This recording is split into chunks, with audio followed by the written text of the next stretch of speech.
বিবেকানন্দ বিচার মঞ্চ এবং মজদুর মনিটরিং সেলের পক্ষ থেকে বাংলাদেশ সম্মিলিত সনাতনী জাগরণ জোটের মুখপাত্র চিন্ময় কৃষ্ণ দাস ব্রহ্মচারীকে বিনা শর্তে মুক্তির দাবিতে একটি চিঠি দেশের প্রধানমন্ত্রী নরেন্দ্র দামোদর মোদীজির কাছে তুলে দেবার জন্য রাজ্যের সংগঠিত ও অসংগঠিত শ্রমিক কর্মচারীদের পক্ষ থেকে প্রতিনিধি দল পশ্চিম জেলার ডিএম এর নিকট সাক্ষাৎ করে ওনার হাতে তুলে দেওয়া হয়েছে।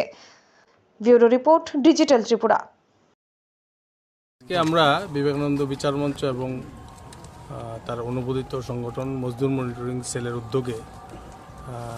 মাননীয় দেশের যশস্বী প্রধানমন্ত্রীজি কাছে আমরা একটা পত্র দেওয়ার জন্য মাননীয় জেলা শাসকের কাছে এখানে এসেছি। তো আপনারা অবগত আছেন যে আমাদের পার্শ্ববর্তী রাষ্ট্র বাংলাদেশ, সেখানে বিগত কয়েক মাস ধরে সনাতনী হিন্দু ধর্মাবলম্বী মানুষদের উপর নির্বিচারে হত্যা, গণধর্ষণ এবং তাদেরকে কোনো আইনি প্রক্রিয়া ছাড়া গ্রেপ্তার করা হচ্ছে। গত কয়েকদিন আগেও আমরা লক্ষ্য করলাম আমাদের ইসকনের যিনি সনাতন ধর্মাবলম্বীদের যে মুখপাত্র স্বামী চিন্ময়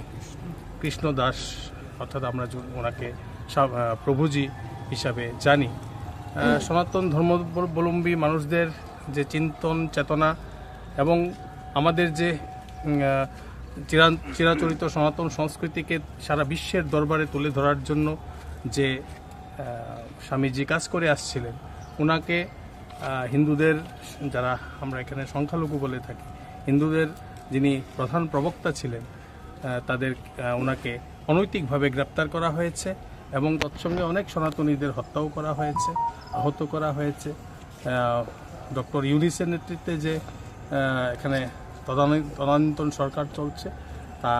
হিন্দু সনাতনী খ্রিস্টান বৌদ্ধ ধর্মাবলম্বী মানুষদের উপরও যে অত্যাচার নেমে এসছে, তারই প্রতিবাদে আমরা এখানে সমবেত হয়েছি এবং মাননীয় প্রধানমন্ত্রীজির উদ্দেশ্যে আমরা চিঠি মারফত দাবি রাখছি যেন ডক্টর ইউনিসের যে স্বৈরাচারী শাসন, তার বিরুদ্ধে আমরা প্রতিবাদ জানাচ্ছি এবং স্বামী চিন্ময় প্রভু ওনাকে নিঃশর্ত মুক্তি দেওয়ার দাবি জানাচ্ছি। এই উদ্দেশ্যে আমাদের এখানে ডিএম মহাশয়ের কাছে আসা। নমস্কার। প্রথমেই আমরা বিবেকানন্দ বিচার মঞ্চ অনুমোদিত মজদুর মনিটরিং সেলের পক্ষ থেকে আজকে সংগঠিত এবং অসংগঠিত কর্মচারী এবং শ্রমিকদের পক্ষ থেকে আমরা আজকে আমাদের পশ্চিম জেলার ডিএম মহাশয়ের নিকট আমাদের দেশের যশস্বী প্রধানমন্ত্রী শ্রী নরেন্দ্র মোদীজির কাছে একটি চিঠি দেওয়ার জন্য আমরা উদ্দেশ্যে এখানে এসেছি। আপনারা জানেন, গত 2-3 দিন ধরে বাংলাদেশে আমাদের সনাতন ধর্মী যিনি স্বামী চিন্ময় কৃষ্ণ দাস মহাশয়ের যে অনৈতিকভাবে ওনাকে যে গ্রেপ্তার করা হয়েছে, দাবি সনদ ছাড়া ওনাকে যে ভাবে হোক ওনাকে ছাড়তে হবে, সেই দাবি রেখে আজকে মজদুর মনিটরিং সেলের তার বিভিন্ন অংশের যারা শ্রমজীবী অংশের মানুষ আছেন এবং বিবেকানন্দ বিচার মঞ্চের কর্মচারী, বিভিন্ন সরকারি দপ্তরের যারা আমাদের কর্মচারী নেতৃত্বরা আছেন, আমরা সকলে মিলে আজকে এসেছি।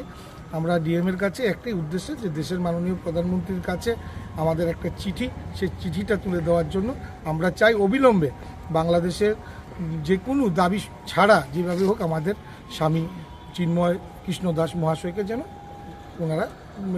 জামিন দেয়। নিশ্চয়ই চাইছি, তার জন্যই তো দেশের মাননীয় প্রধানমন্ত্রীর কাছে আমাদের লিখিত চিঠিটা আমরা পাঠাচ্ছি।